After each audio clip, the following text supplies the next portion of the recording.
আজকে রান্না হবে ভাত ভাজা। তো সবার আগে কড়াইতে সাদা তেল দিয়ে দিচ্ছি।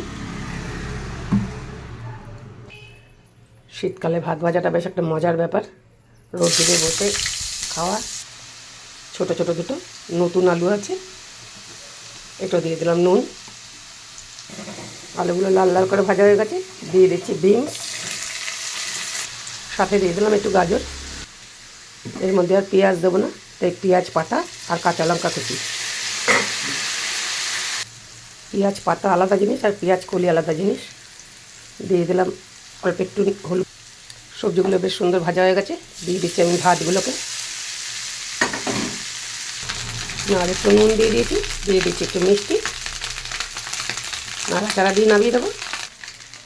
এই যে সকালের রান্নাটা কেমন হলো কমেন্ট করে জানাতে ভুলবেন না। এর মধ্যেই থাক, ঢাকা দিয়ে আমি রেখে দিলাম, গরম থাকবে।